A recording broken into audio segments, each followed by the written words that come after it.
내가 산을 향하여 눈을 들리라. 나의 도움이 어디서 올까?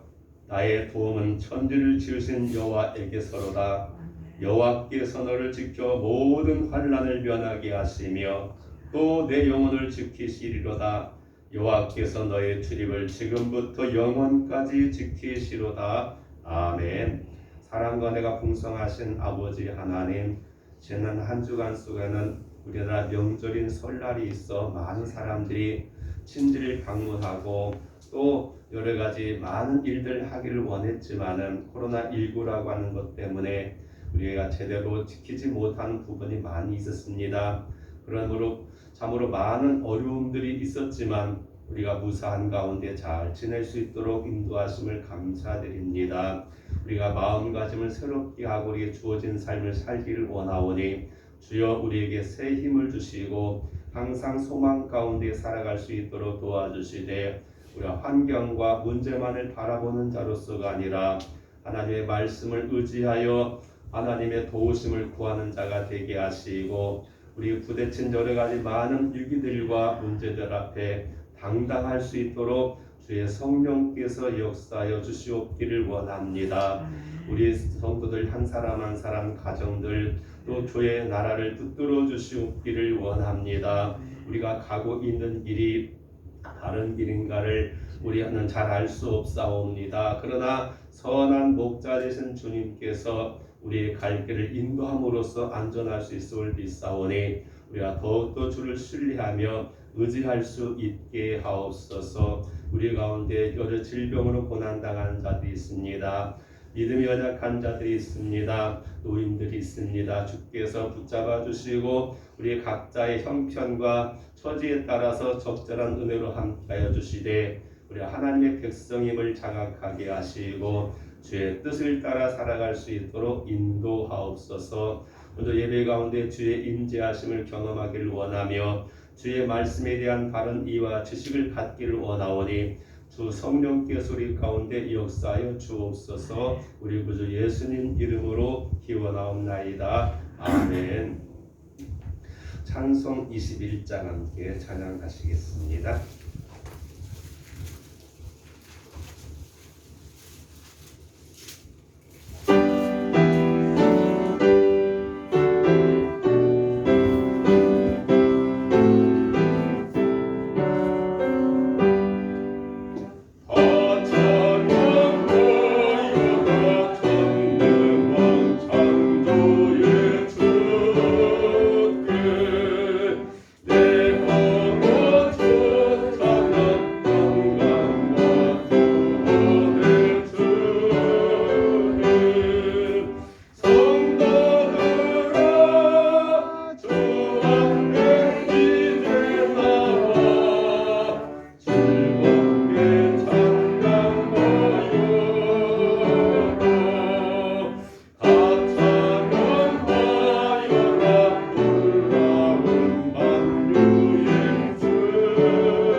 하늘에 계신 우리 아버지 이름을 거룩하게 하시며 아버지의 나라가 오게 하시며 아버지의 뜻이 하늘에서와 같이 땅에서도 이루어지게 하소서. 오늘 우리에게 일용할 양식을 주시고 우리가 우리에게 잘못한 사람을 용서해 준 것 같이 우리 죄를 용서해 주시고 우리 시험에 빠지지 않게 하시고 악에서 구하소서. 나라와 권능과 영광이 영원히 아버지의 것입니다. 아멘. 네, 교독은 함께 7번을 교독하시겠습니다. 시편 13편이 되겠습니다.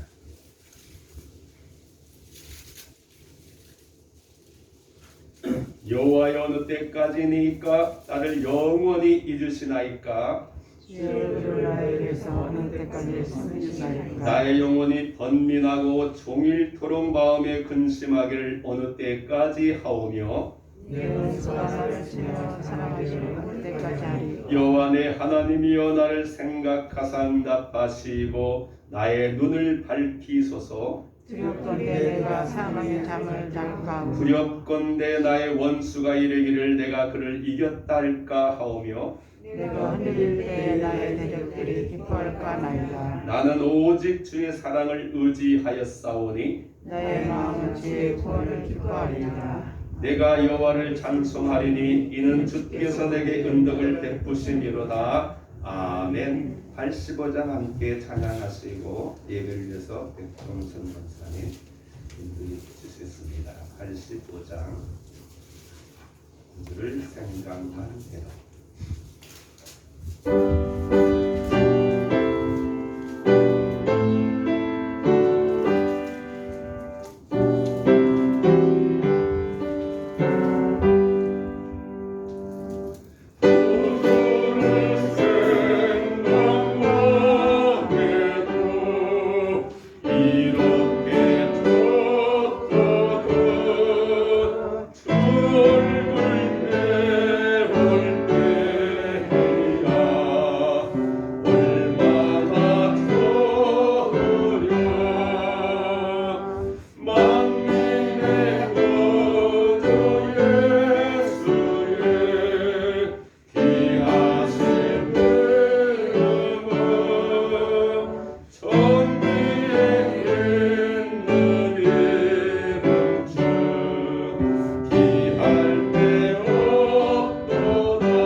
사랑과 은혜가 풍성하신 하나님 아버지 감사합니다. 오늘 교일도 저희들이 지킬 수 있도록 이 발걸음 주님대로 인도하여 주셨사오니 오늘 또 그저 앉았다만 가는 영혼 한 영혼도 없도록 주님 붙들어 주시고 아버지 하나님 주님의 영광을 드러내기에 부족하옵는 저희들 되게 하여 주시옵시기를 간절히 바라옵고합니다. 아버지 하나님 올 한해도 주님 어려움 속에서도 주님 어려움 가운데 주님만 의지하는 저희들 낮에는 푸른기둥으로 밤에는 불기둥으로 인도하여 주셔서 저희들이 올 한해도 오롯이 아버지의 뜻에 합당한 삶을 살 수 있도록 아버지 저희들을 인도하여 주시고 저희들을 성령으로 충만케 하여 주셔서 아버지 하나님 저희들의 아버지 곁길로 가지 아니하도록 주님 붙들어 주시옵시길 원합니다. 아버지 하나님 오늘 또 원치 않는 질병으로 인하여 마음의 상처로 인하여 이 자리에 참석치 못한 자들 주님 붙들어 주시옵소서. 주님 도와주시옵소서. 한속히 질병에서 노인받게 하시고 주님 그 속에서도 아픔 속에서도 주님을 발견하게 하시고 주님 붙잡고 일어서는 그들이 될 수 있도록 주님 도와주시옵소서. 아멘. 아버지 하나님 99마리 양보다 한 마리 양을 더 귀중히 여기신다 하신 아버지 하나님 한 영혼 주님 불쌍하게 해주셔서 아버지 하나님 깨닫고 주님전으로 돌아오는 날이 하루속히 있을 수 있도록 주님 도와주시옵기를 원합니다. 아버지 하나님 오늘 또 말씀 들고 서신 우리 목사님 주님 성령의 두루마기를 입혀주시사 저희들을 아버지 하나님 말씀의 푸른 초장으로 인도하기에 부족함 없는 목자 되게 하시고 저희들이 그 말씀 듣고 깨닫게 하여 주시옵소서. 마음은 더 열리게 하시고 아버지 하나님 영안도 열리게 해주셔서 주님 말씀을 바르게 받아들일 수 있는 저희들 아버지 하나님 그리하여 복을 받을 수 있는 저희들 되게 하여 주시옵시기를 간절히 바라고 원합니다. 오늘 또 처음 시간이나 마친 시간까지 아버지께서 함께 하셨음을 있사옵고 예수님 이름 받들어 기도드렸습니다. 아멘.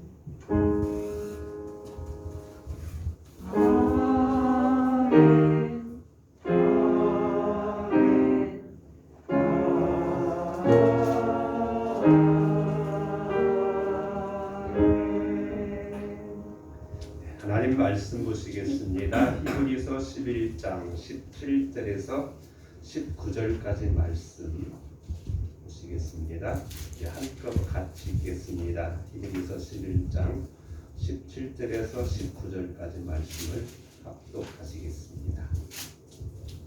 아브라함은 시험을 받을 때 믿음으로 이삭을 드렸으니 그는 약속들을 받은 자로 돼 그 외아들을 드렸느니라.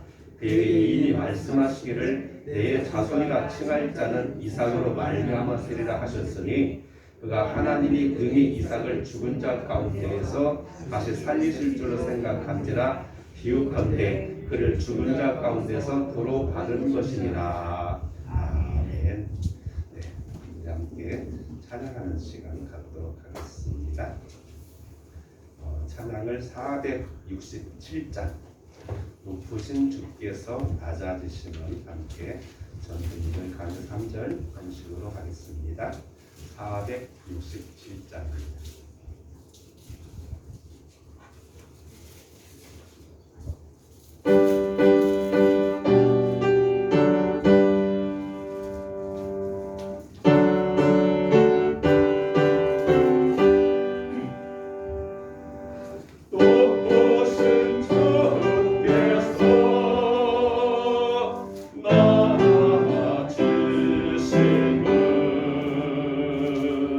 낮은 날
지난 한 주간도 우리 주변에 많은 사건 사고들이 있고 때로는 그의 사건들 속에서 우리 자신을 비춰볼 때가 많이 있습니다.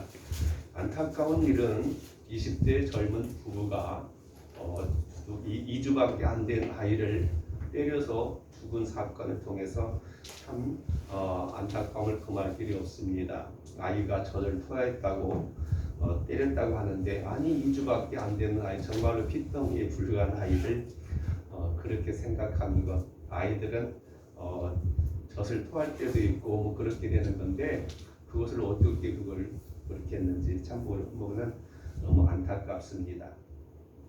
인간에게 있어서 가장 큰 우리가 풀어야 될 또 안고 있는 숙제 중에 하나는 바로 죽음의 문제가 아닌가라는 생각을 갖게 되어집니다. 그래서 철학자 하이데거는 이렇게 말합니다. 인간은 죽음을 향한 존재다. 그래요.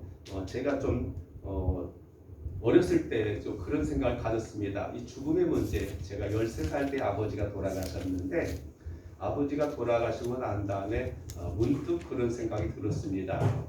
인간 모두가 다 죽는다. 근데 그 죽음이라고 하는 걸 가만히 생각해 보니까 다양한 죽음이 있습니다.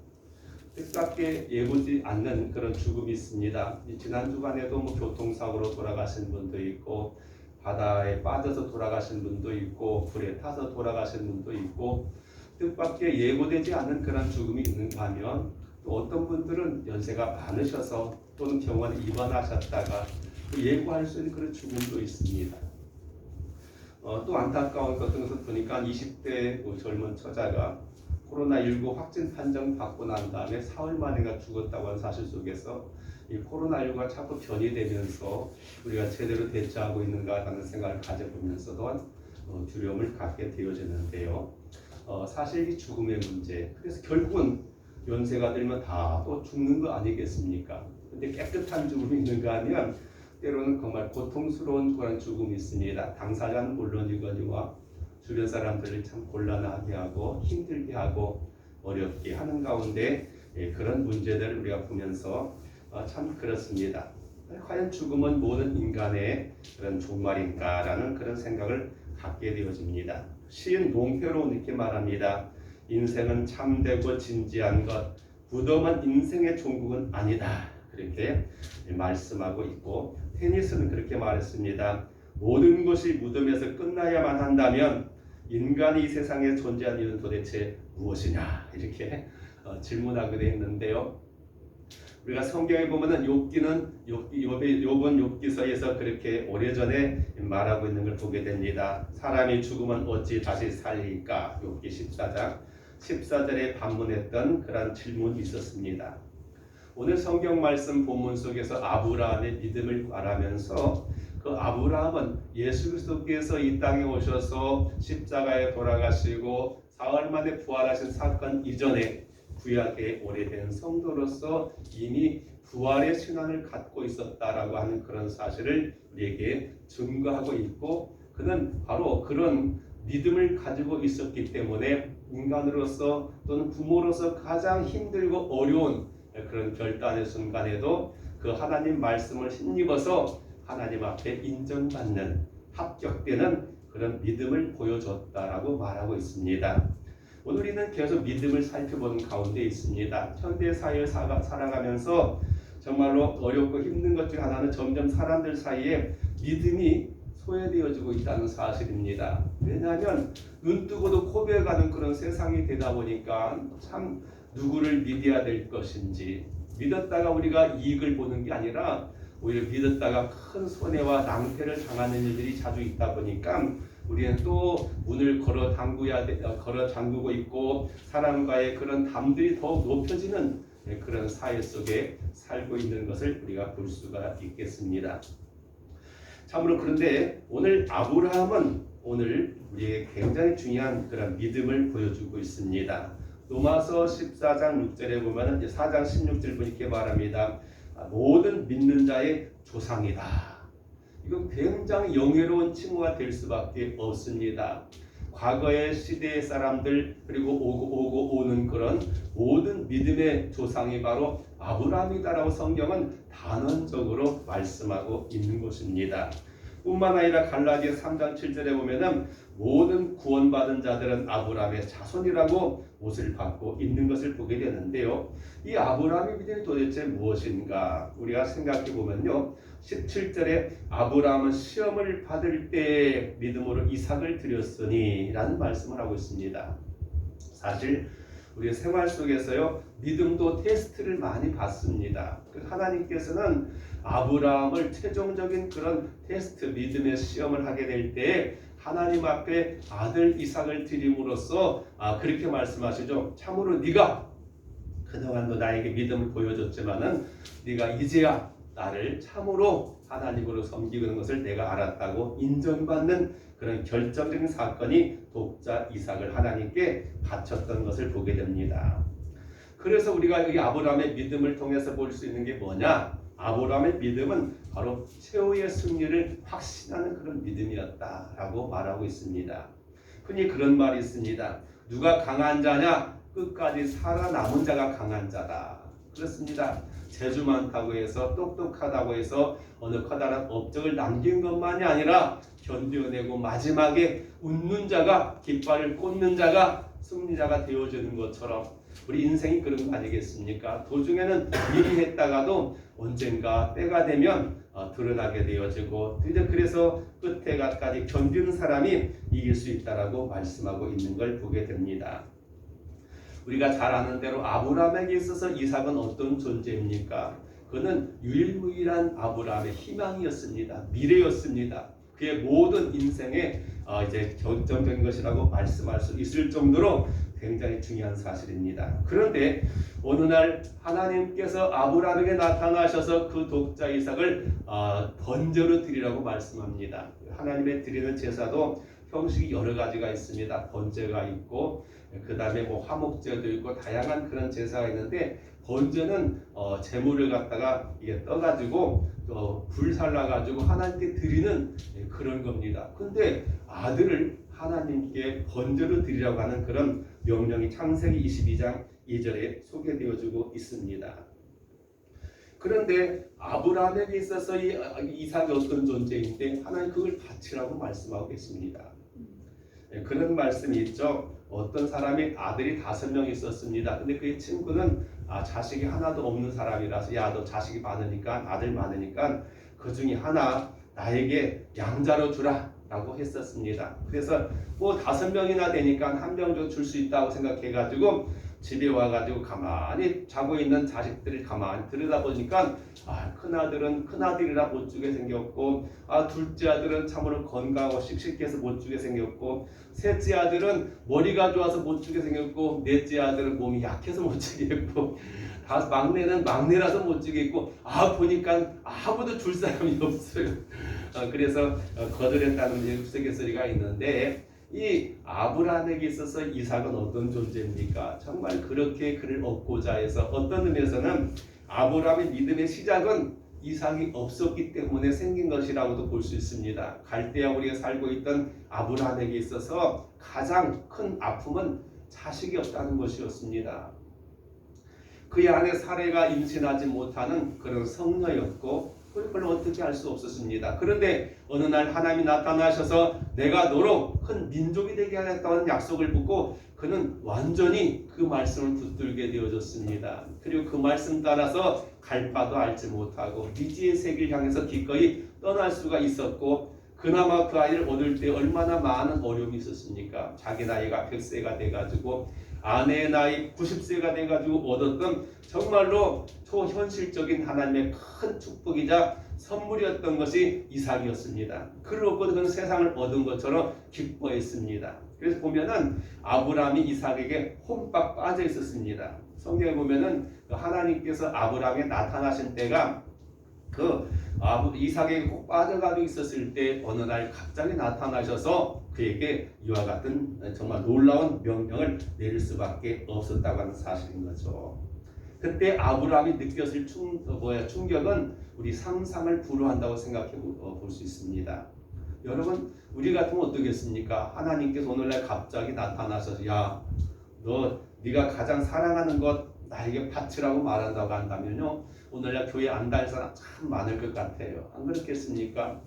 오늘날 현대인의 신앙은 상당히 우리가 오염되어진 신앙을 갖고 있습니다. 하나님 믿는 것도 하나님께 주신 먹이가 좀 그런 대로 괜찮을 것 같으니까 믿는 거지, 아니 다 바치고 다 뭐 드리라고 한다면 내가 뭘 남겠습니까? 오늘날 현대인은 머리가 좋아요. 특히 우리나라 사람들 계산을 참 잘합니다. 그래서 계산 속이 얼마나 빠른지도 몰라요. 외국 같은 데서는요, 그 보면 젊은 사람들도 보면은 그 물건을 파고 사고 팔고 할 때 항상 계산기를 두드려 가지고 계산해 가지고 나와요. 그런데 우리나라 사람들은요, 저 시골에서 그냥 나물 몇 가지 뜯어 가지고 길거리 팔아도요, 딱 계산이 나옵니다. 벌써 돈이 얼마면은 얼마가 되고 얼마 더 남겨줄 것인가요? 머릿속에 다 계산되고 저도 해요. 계산기 안 두드려도 주판 안 가지고 다니도 우리나라 사람 참 머리가 좋아요. 그래서 이 가산이 참 빠릅니다. 우리가 어떤 대인관계 속에서도 그런 것들이 참 많습니다. 이것이 나에게 이익이 될 건가 손해가 될 건가. 이것 때문에 우리가 많이 발전하는 건 사실인데, 그러면서 참 안타까운 게 바로 그거 같아요. 사람과 사람과의 관계 속에서 우리가 너무 계산적이서는 안 되겠다. 사실 그렇지 않습니까? 우리가 옳은 삶을 살기 위해서는요, 뭐가 필요합니까? 희생이 필요할 때가 많아요. 근데 계산적인 삶에는요, 손해보려고 하지 않습니다. 내가 왜 손해볼 일을 왜 해? 이익이 안 되는 걸 내가 왜 해? 어느덧 우리가 참 경계해야 될 게 바로 그런 부분 같아요. 우리가 너무 계산적인 삶이 되어지고 손해는 절대로 봐서는 안 되겠다는 생각 속에 살다 보니까 형제 간의 관계도 그렇고 또 친구와의 관계도 그렇고 우리가 이웃과의 관계도 그렇고 그렇게 하다 보니까 우리가 점점 삭막해지는 그런 삶을 살고 있는 것처럼 여겨지기도 합니다. 이런 걸 떠나서 우리가 사람 대 사람으로서 우리가 서로 간에 이익이 되어지고 도움이 되어지는 그런 관계가 중요한 것이 아니겠는가 생각해 봅니다.